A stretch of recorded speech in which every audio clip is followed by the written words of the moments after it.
Kinis Cabral, unsa may background ani? Former DPWH Undersecretary Maria Catalina Cabral, 40 katuig kapin, nga nagtrabaho sa Department of Public Works and Highways. Liman ka na. Perting lawma na og nahibawan sa pasikot-sikot diha sa Department of Public Works and Highways. Nya karon sa may daghang nahibawan ani, labi na kini mga flood control projects. Kay siya mga higala anak mo agi niya tananday. Nya karon ang iyang background, licensed engineer kini. Unya matud pa usa ka higayon ni ana daghapon ng mga awards ganit siya. Ang background ani mahigala seasoned bureaucrat nga gi-describe as model for women in infrastructure. Straight to the point. Women in infrastructure. Nya lain pa first female rank and file employee nga niabot sa level mga higala sa undersecretary sa Department of Public Works and Highways. Straight to the point. Unang higayon nga usa ka babae nga niabot sa level sa undersecretary. Sagaran gud mga higala kini kong engineering day mura magud world sa mga lalaki, kabantay ka. Dunay mga babaeng engineers but murag kasagaran ba? Nya dunay mga babae nga nahimong engineer pero pag kinatkatay sa ladder mga higala sa korporasyon or ari mga kagalaan sa kinatkatay sa ladder mga higala sa gobyerno, medyo maalanganin man ang babae gyud. But first time nga kini si Cabral niabot sa level sa undersecretary. Mura ni day ba og kanang kang pangandaman bitaw day? Amina pangandaman. First female no nga Department of Budget and Management. Siya mo ay babae lang diha sa mga economic managers ni BBM. Kadto si Amina Pangandaman. Straight to the point. Ay kini kong babae mahigala og maoy mo trabaho labi ng mga dokumento karon. Detalyado mo sa kini mga babae. Mo na sa world sa engineers kini mga babae bisag kadto kag ari kag mga CIT kana mga CIT San Carlos sa ilang engineering nila nga department sagad mga lalaki gid ay dunay mga babae ana nga mo indro labi na ka civil panalitan ay mga babae.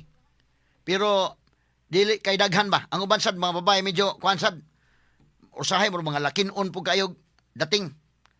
Kinauboy ba? Kinauboy ni mga inani. So masud kay ni sa IT nga engineering o kana sa University of San Carlos or gid sa may CTO nama sa mga engineering siya nga courses USGR naa o kini mga eskwelahan. Sagad ana tanawa gud ang percentage daghan ana mga lalaki. So kini si Cabral unang higayon kini mahigala nga female rank and file employee nga niabot sa level sa undersecretary sa Department of Public Works and Highways. Straight to the point. Ugunya gawas ana licensed civil engineer with 2 doctoral degrees. Hingiga day no? Doktor na ni mga sukit ti paminaw. Duha ka doctoral degrees in business management and public administration. Ug unya kinini ang dunay 3 ka master degrees. Pagkakugihan mo eskwela de Enes Cabral. Ha? 3 ka master degrees mga higala. And duna pod mga kigala ay mga certificates gikan sa Wharton University, Harvard Kennedy School, and Muhammad bin Zayed University mga higala sa area sa analytics, sa area sa digital transformation o sa area mahigala sa AI. Monik to pagkabata-bata pa niya nims kana bata-bata pagid si kuan to bata-bata pagid siya. Pas kuan to. Mo kana aka sa DPWH for more than 40 years. So samtang naa ka nag eskwela ka kin. Ha? Eskwela sa. Ya. Matod pa mga kigalaan, first female president of the Philippine Institute of Civil Engineers as Kangil Ngiga. Straight to the point. So kini mga engineers kaila gid kuyaw ni kani kamatay mo na daghay mangita gyud. Daghay mangita gyud aning kalakiha. Dili pwede nga moingon mahigalang DPWH atong respetaran ang ilang pagmourn, ang ilang privacy, okay ra na. But di malikayan daghang mga tao nga mangutana gyud. Undersecretary ko na sa Department of Public Works and Highways. Unya under involved ko na sa flood control project. Daghan ko na nahibawan, labot sa flood control project. Unya, nahimong president kisamay wa makaila sa community sa mga engineers in Dakin. Sa community sa mga engineers, sikat kini. Ngano, tungod kay nahimo siyang president, first female president sa Philippine Institute of Civil Engineers. Straight to the point. Ngilngiga eh. Ug unya, nag-serve po siya mahigala sa National President sa Road Engineering Association of the Philippines. Straight to the point. Pagkangilngiga. Unya, ang iya mahigala mga awards, nakadawat siya mga higala ining World Federation of Engineering Organizations Women in Engineering Award pagka 2019, bago pa mga ganit dahil nakadawat award sa kwan. World Federation of Engineering Organizations. Sa 2021, napailaing nadawat PISA Galing Pinas Ecozone Partnership Award, the 2020 Excellence Award from the Philippine Federation of Professional Associations. Straight to the point. Ngilngiga oy. Unya matod pa mahigala, one of only 2 women nga nakadawat og most outstanding civil engineer sa Pilipinas. Philippine Regulations Commission, PRC gud, ngilngig ning record. Smart man sa gyud siya noon. No? Ngilngig record. Tanawa, perting ngilngig ang record ha. Diya pa akong tanaw ning iyang background ha. Straight to the point. Now, atong tagad-pagtagad mga higala ha. Imagine ka mao na iyang background ni ining engineer Maria Catalina Cabral. 2 ka doctorate degrees, 3 ka master's degrees pagkangilngiga. Unya award mga higala. World Federation of Engineering Organizations 2021 PISA Galing Pinas Ecozone Partnership Award, the 2020 Excellence Award gikan sa Philippine Federations of Professional Associations. Unya 2021 PRC Outstanding Professional of the Year in Civil Engineering. Ngalngigaw eh. So kani mga civil engineers ani, kaila si ani. 2021 PRC Outstanding Professional of the Year in Civil Engineering. United Nations Public Service Awards. Asian Civil Engineering Coordinating Council Achievement Award. Brand Asia Award as Top Leader of Excellence in Humanitarian and Public Service. Philippine Resilience Awards for Women 2024. Sus, last year din nakadawat pag award din ay. Anday kin, no last year. Bago pa ni mga award niyan ay 2022, 2023, 2024, Circle of Excellence Awardee as Asia CEO Women of the Year. Straight to the point. Circle of Excellence Awardee Asia CEO Woman of the Year. Atong paminawon mahigala ning konbe. Nag-speech ba gani siya ani? Nana ba to yang speech dong kaning awardee siya? Kani. Ato ko nung paminawon ko no. Abi kani. Monis Cabral ha. Once upon a time, there was a young woman who dared to enter a world where she was not meant to belong. She walked into rooms full of men, engineers, project managers, Phrase. decision makers. Phrase ha. Tama? Ang yang gisulti day, kasabot ki siya nga kini world of men kini engineering. Pero nisud siya diha. Pag sud niya diha mahigala ni excel siya. Nining kurso nga para sa mga lalaki. Sagad ba? Sagad. Kita kag imutan-aw ng percentage may kailangan ka University of San Carlos kanang College of Engineering, kanang University of kini sa CIT. Tanawar ko ang percentage. Ari kag USJR, University of San Jose Recoletos. Ari ka sa CTO. Tanawar ko na ang sa engineering nga department. Tanawa ang percentage mahigala sa lalaki o sa babae. Gamay kay ng babae. So siya mismo kasabot sa nga usa ka babae kuno nga nisud sa kalibutan sa mga lalaki. Ikuha na ko dong. I-rewind sa gamay dong. Padayon na ta dong. Sige dong. Sige, kuno names. Sige, kana. Balik, okay. Pasulti siya ani kay nakadawat siya award ani. Sige, pasulti siya. Okay, ito paminahon.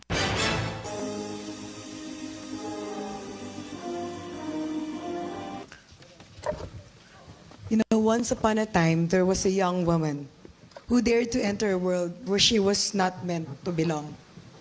She walked into rooms full of men, engineers, project managers, decision makers who saw her not as a leader, but as someone who should be, well, taking notes, perhaps serving coffee, or even waiting outside. They told her, women don't last in engineering. Women don't belong in construction. Women don't lead in public works. That woman is standing before you today, and not only did she stay, she built, she led, and she changed the game. Freeze, Good morning, everyone. Ngilngigang pagka-istoryaha dayo eh. Anindot niyang paghimo sa speech.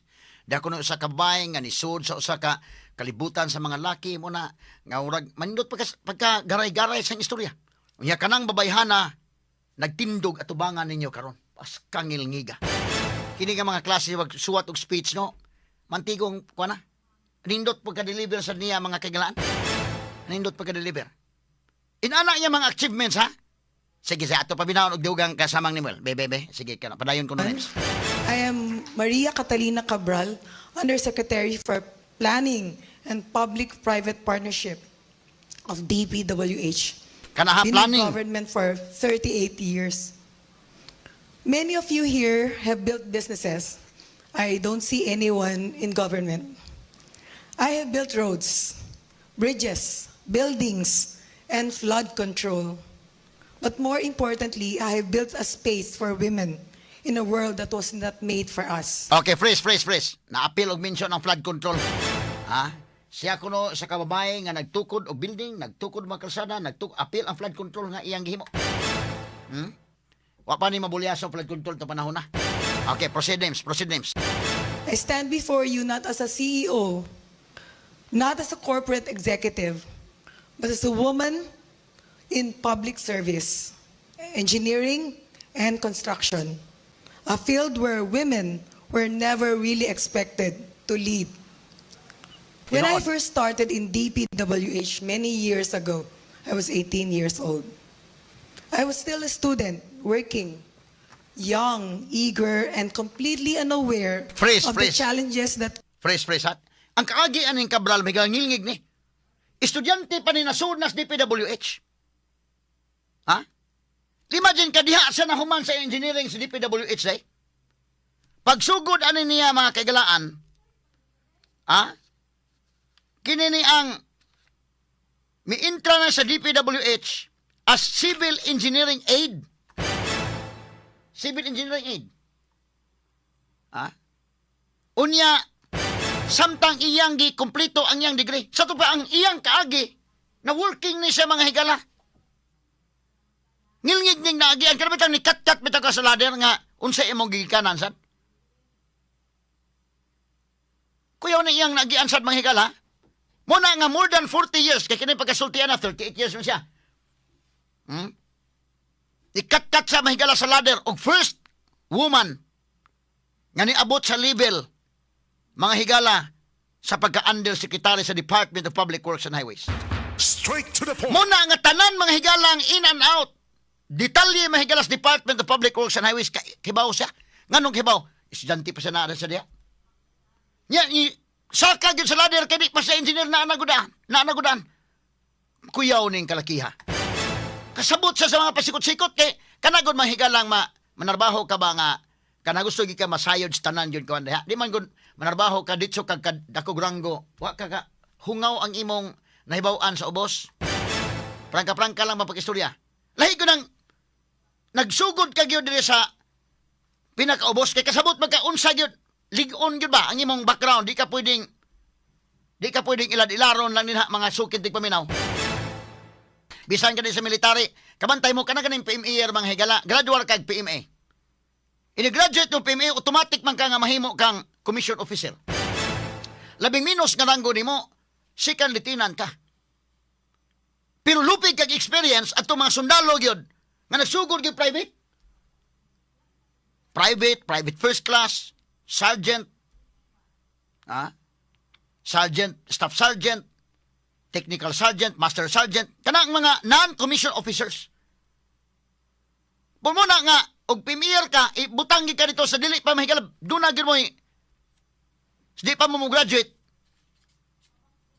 Ibutangi mo dito mahigala og area nga musuway gyud mo mga kagalag unsa gining kalakiha kay lisod ba naggraduar nimo kada kung maditso kag kada kog ranggo wa ka kahibaw sa aktual nga trabaho sa ubos. Pero kini mahigala mo nang gisaligan kini kay nasayod man siya.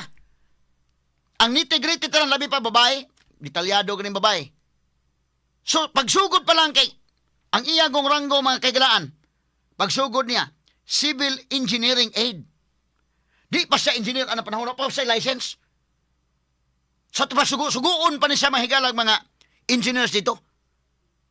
Kumbati siya.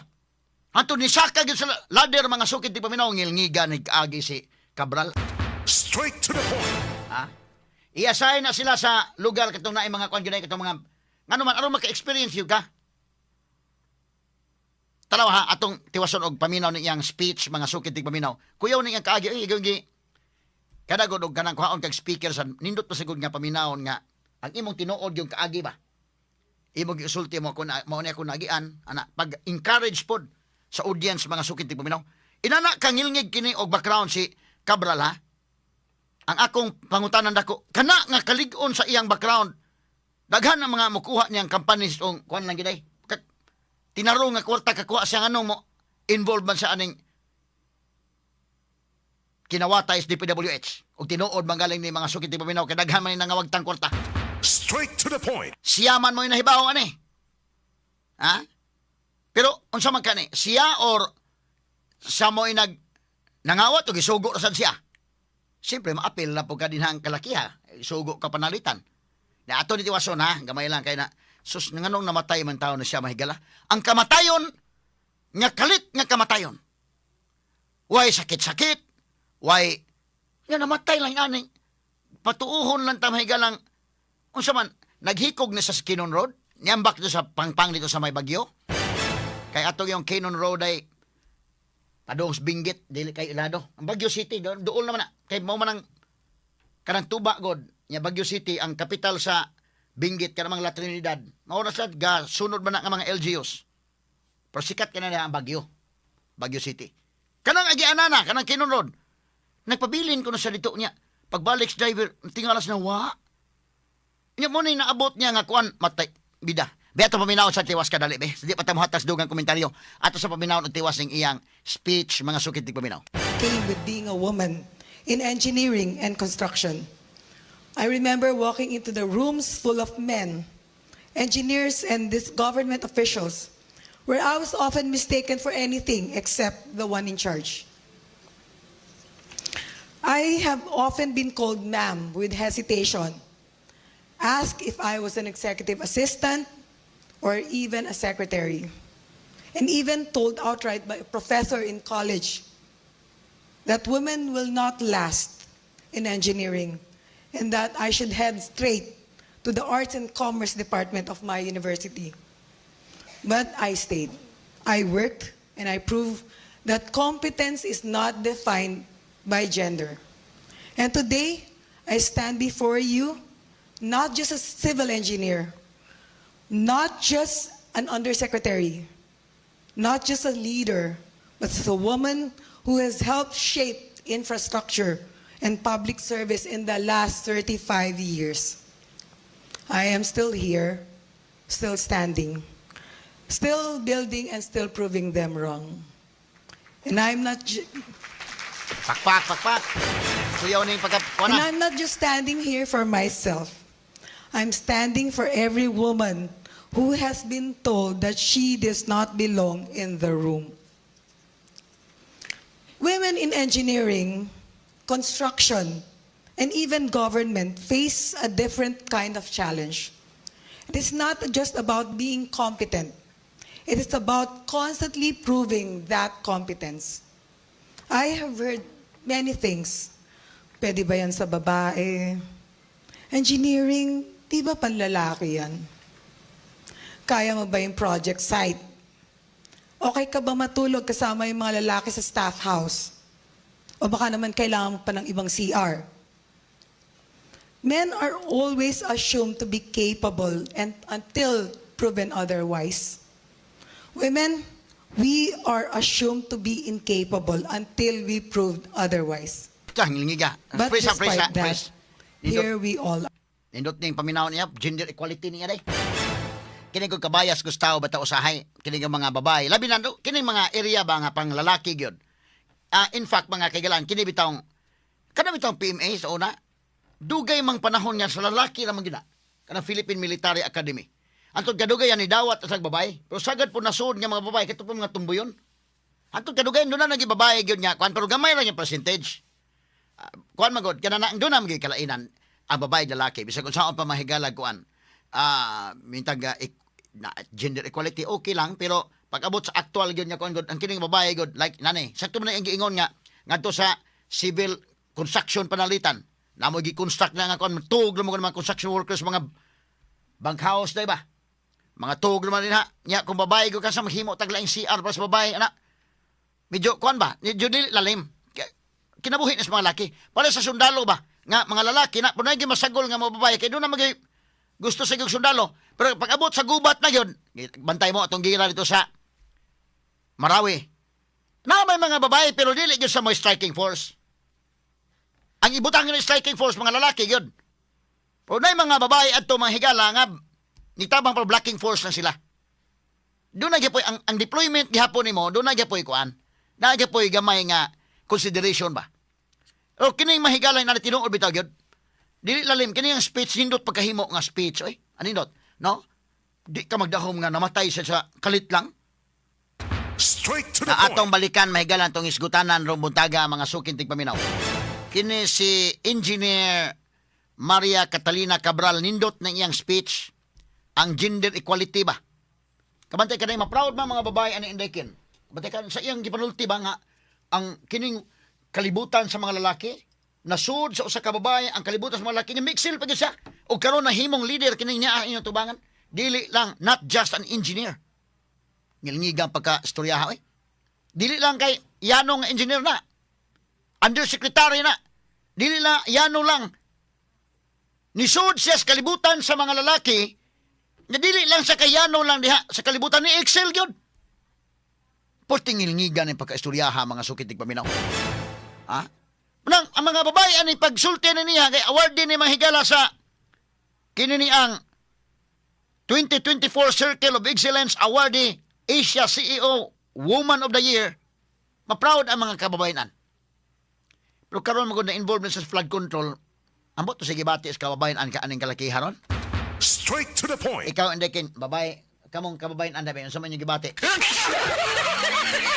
atol niya agi kato katawa mahigala pero subong pa manadungol kina matay mo siya ato tiwason sa mga kagalan be ato ipadayon ko no siya kini iyang speech be sa dihang buhi pa siya be iyang speech ko no sige ko no names be kana sige We stayed and we climbed.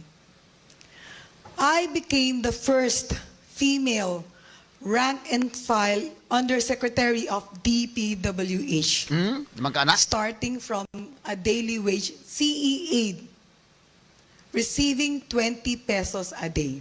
kuyawa oy The first female president of the Philippine Institute of Civil Engineers, or PICE, Kuyawa. the only professional organization of civil engineers in the Philippines. ngilingiga The first female president of the Road Engineering Association of the Philippines. ngiga oy Not because Di I was basta-basta.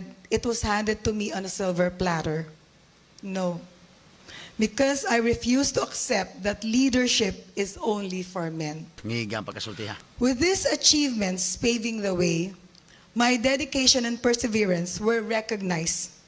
In 2020, I was awarded the Excellence Award by the Federation of Professional Associations in the country. ngiga In 2022, I was honored with the Outstanding Filipino Award for Government and Public Service by the Junior Chamber International, or JCI Senate Philippines Incorporated. pero tingil ngiga And did you know that since 1977, when the Professional Regulation Commission, or PRC, began awarding the most outstanding civil engineer, only 2 women have ever received it. Ngiga, no? Duha rin na I kadawat. am one of them. Awarded in 2021. Freeze, freeze. And the first woman before me, Freeze. Limang ka na. Gikan sa 1977, sa record mahigala sa PRC, nga muhatag sila mahigalag, most outstanding engineer, duhara ka babae, ang na-awardan og most outstanding. Duhara silang tagaan og award. Siya og kaning usa nga iyang i-mention no be, ate ba na siya i-mention nga usa, bebe sige ko no names. Si proceed ko no was names. in 2015. 2015 ang usa. 38 years after the PRC started giving out the award. Ngilngiga eh. Now ask yourself, why? Is it because women are less capable engineers? Malipay Or nga is babae it ani. because for decades, leadership in engineering, construction, and public service was never designed to include us? We do not just build roads. We build spaces where women belong, where our ideas are heard, where our skills are valued, where we are not the exceptions, but we are part of the norm. I built a name in engineering and government by not asking for a seat at the table, but by making damn sure that women had a place at that table. Now let us talk about what we do not often talk about, girls. Men in power never get asked, how do you balance career and fatherhood?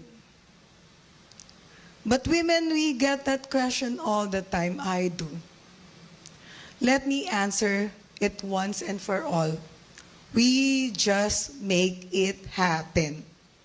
Pakpak mo. We Kuyawa. live in the workplace and we still come home to be wives, mothers, grandmothers, daughters, and even caregivers. Okay, freeze. We attend board meetings Freeze dong. and still manage doctor. Tinood bitaw na yung babae day, no? Kang ang lalaki magod dili na ka pangutan-on nga unsang pag-balance, ano ba? But ang babae magod mahigala, daghay mangutan na gyud. Igsil ka sa kalibutan sa mga lalaki gud diha. Pangutan kay unsa mo pag-balance nga kani kung babae mga kaygalaan, bisag career woman ka, trabaho nimo, trabaho ka, but inikuli sa balay mahigala mo na yung gigon iguli sa balay, asawa gyapon siya. Mama gyapon siya. Usay mahimo sang caregiver mahigala. Kanang the household chores nga gitrabaho sa kababay, inahan siya pag-abot sa balay.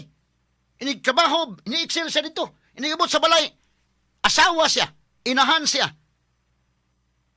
Siya mo'y ang kaning mga babae makarelate sa lipay pa mga babae pag speech sa niya kay tangil ngiga. Gender equality, ha?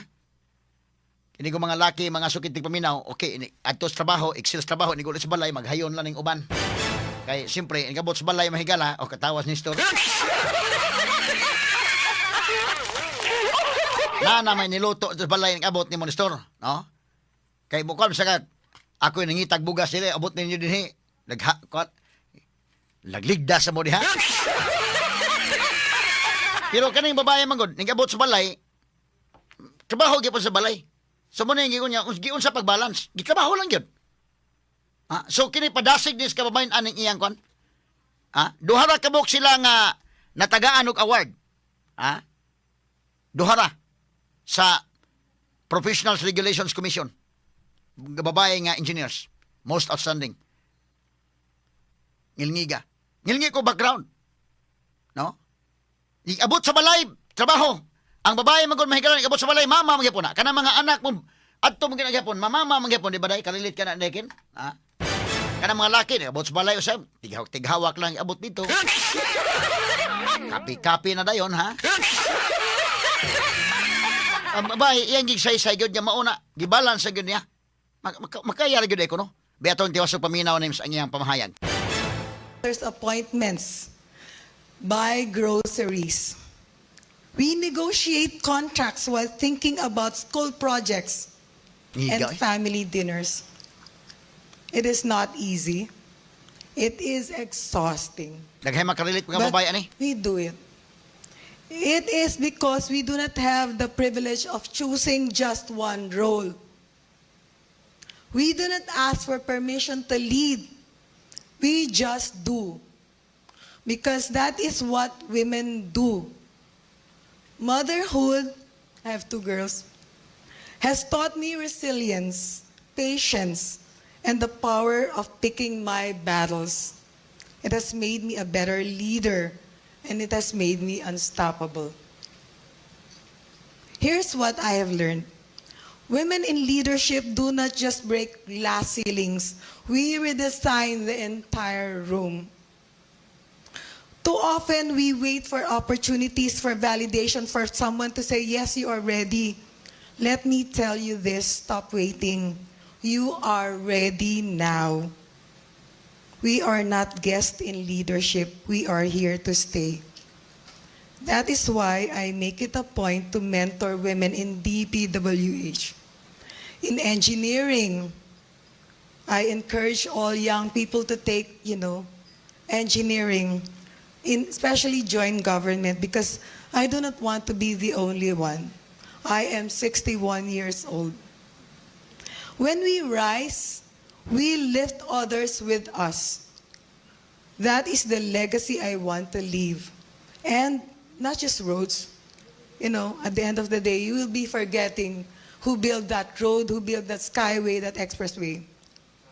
I'm going to Cavite Laguna Expressway this morning because the president will be inspecting it, and I will have to join my boss, the secretary. So we just want to be remembered that we lead the pathway for more women to follow. So ladies, if there's one thing I want you to take away, it is this. We are the generation that stops saying women can lead and start saying women are leading. We do not wait for permission. We do not wait for a seat. We take up the space, and we do not just build roads. We pave the way for the next generation. So, to every woman here today, do not just be part of the change. Be the force that drives the change. And finally, be a pioneer in anything. That should be your goal and your children's goal. There's something special about being the first. Yes, it is daunting. It is hard. No experience, no clear path, and a sense of no knowledge or zero knowledge. But hey, excellence must start somewhere, even from zero. You do not I entered the room with nobody. I do not know anyone, but hey, I made a friends, in the table. I made 4 friends, more friends. Nobody knows me when I entered the room, but now you know me. I'm sure you will remember that I'm a mother of 2. So, many will follow after us, but it is the first who will always be remembered. So be bold, be brave. Young girls, be strong. Aim to be the first in your area, in your company, in your region, in your province. Even, be the first to be the professional doctor in your family. Because the first will always be remembered. But yes, don't forget, be a woman. Magandang umaga po, and good luck in this Asia Forum. Thank you for the invitation. Okay. Arita sa diskusyon, mga higala. Asia Forum kini, mga kahigalaan ngilngiga. Ngilngig nga speech, Nga kadto bagud tinuod bagud mga higala nga iyang kinabuhi ba, na? Mao ni ang mga awards. Medyo ngilngig yun. Saan ba haton tiwaso paghisgot ng mga kahigalaan? Inana imong background, inana ka ngilngig imong background. Kaya nimo makakwarta ka sa tinarong. Ngano na involvement sa ining flood control?